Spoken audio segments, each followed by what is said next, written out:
No nosso primeiro vídeo, nós falamos sobre vergonha. E no nosso segundo vídeo, nós falamos sobre liberdade. Como que isso se reflete com a nossa escuta clínica, com a nossa prática clínica? Acontece que um dos temas mais trazidos nos atendimentos na clínica são as relações. Só que muito do que é falado sobre as relações não é sobre as relações entre as pessoas, mas sim o que é imaginado, o que é almejado e o que é temido dessas relações.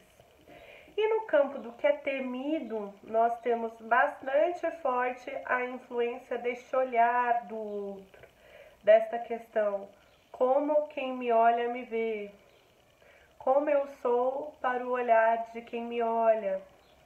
E muitas vezes as pessoas, ao se fazerem essa questão, quem sou eu e quem sou eu para o olhar de quem me olha, elas acabam se sentindo de alguma forma envergonhadas, inseguras, diminuídas, como se eu não fosse suficiente perto do que eu acredito que eu deveria ser. Que eu deveria ser? Sim, que eu deveria ser para o olhar de quem me olha, lembrando como o olhar ali atravessa. E nisso as pessoas acabam escolhendo não contar muito do que elas sentem, não contar muito do que elas sofrem, não falar do que dói, não falar do que incomoda, não falar do que magoa, porque elas estão muito absorvidas por essa questão de quem sou eu para o olhar de quem me vê. E elas imaginam que se elas forem sinceras, se elas forem honestas em relação a como elas estão se sentindo, as pessoas se afastarão. Então, se eu conto para alguém como eu sou e se eu conto para alguém como eu me sinto, essa pessoa não vai querer estar perto de mim, essa pessoa não vai se interessar por mim, essa pessoa não vai me considerar alguém positivamente, essa pessoa vai ter uma imagem ruim de mim. Então, a gente acaba criando relações em que as pessoas não se sentem à vontade, em que as pessoas não falam de si mesmas e as pessoas não falam do que sentem, porque elas imaginam que se elas forem abertas, ou elas serão rejeitadas, ou elas se sentirão vulneráveis, fragilizadas e podem ser enganadas, podem ser traídas, podem ser deixadas. E vem esses fantasmas da rejeição, do engano, do abandono, imaginando que uma escolha nossa, eu não posso escolher como a outra pessoa age, como a outra pessoa reage, mas como se a nossa escolha possível fosse não contar, não ter sinceridade, não se sentir confortável nas próprias relações, não ter intimidade. Então, uma palavra importante para o que a gente está conversando hoje é a questão da intimidade. Muitas pessoas, diante desse como é o olhar da outra pessoa que me olha, como o outro que me olha me vê, né, imaginam que para ter intimidade é preciso esconder e guardar em segredo e disfarçar o máximo possível, ocultar, dissimular o que eu penso, o que eu sinto, como eu sou. E isso vai gerando camadas e camadas de silêncio sobre o que está doendo, sobre o que está incomodando. Então, como eu disse para vocês, nós estávamos no registro do ser para. E agora, pensando no registro do ser com, né, o que acontece entre as pessoas, na relação entre as pessoas, o que a gente vê é que o ser com fica muito comprometido, porque o olhar da outra pessoa é pressuposto como hostil, o olhar da outra pessoa é pressuposto como ameaçador, né? Existe toda essa pressuposição do julgamento, da censura, da reprovação, da inferiorização, e não é uma coisa da imaginação, né, gente? Não é à toa.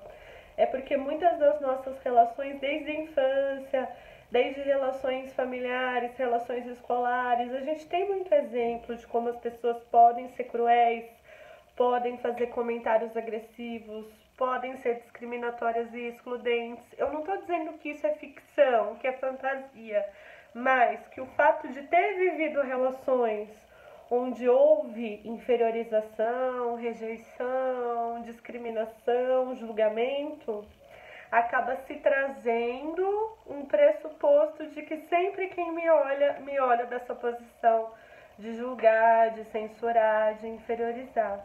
E isso não quer dizer que seja um problema para aquela pessoa. Nós podemos perceber que é um problema nas nossas relações como um todo. A questão da confiança, de se sentir confortável, de não temer o julgamento, da intimidade, né? Por isso que é um trabalho privilegiado, o nosso trabalho na clínica.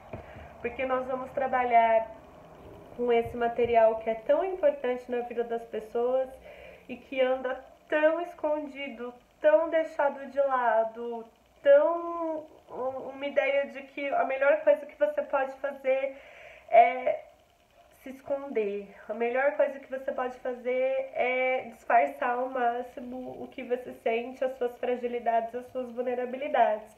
E a clínica não. A clínica é um espaço que muitas vezes pela primeira vez a pessoa vai poder falar do que sente. E não é só falar do que sente, é falar do que sente para alguém.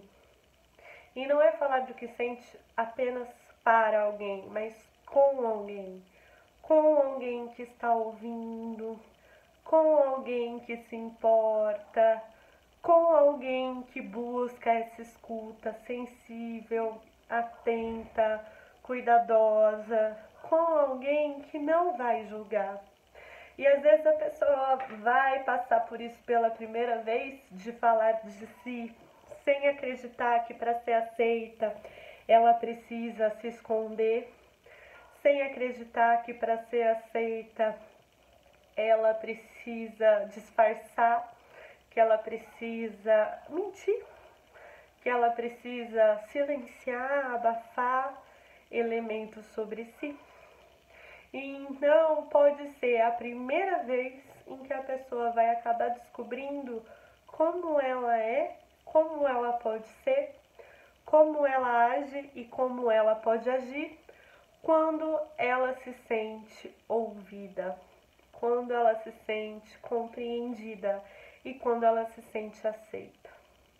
Para a clínica fenomenológica existencial, isso não é um modelo para as relações da vida, uma referência para as relações da vida ou um ensaio para as relações da vida.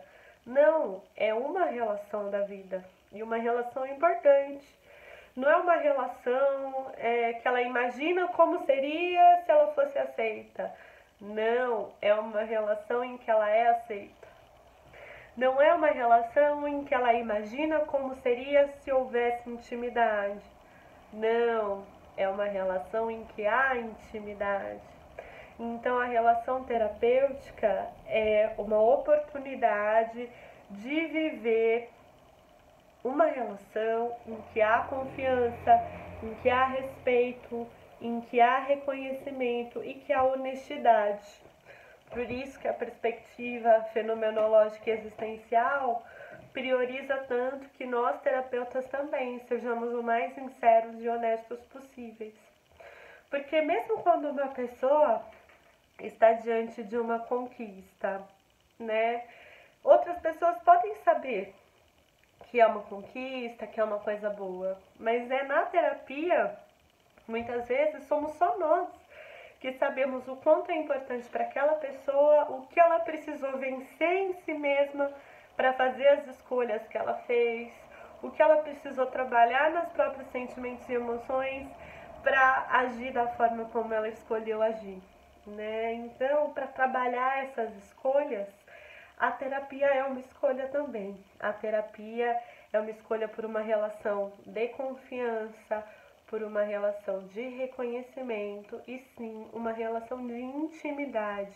Nós trabalhamos como terapeutas com a questão da intimidade e que é possível ter relações íntimas que são seguras, que têm confiança, que a pessoa não será julgada e censurada, mas sim que será ouvida e será reconhecida no seu modo de ser, seu modo de existir, seu modo de escolher. Então a terapia é como se fosse um exemplo do ser com, né? E trabalha um dos principais elementos que é trabalhado na terapia é essa dinâmica do ser com.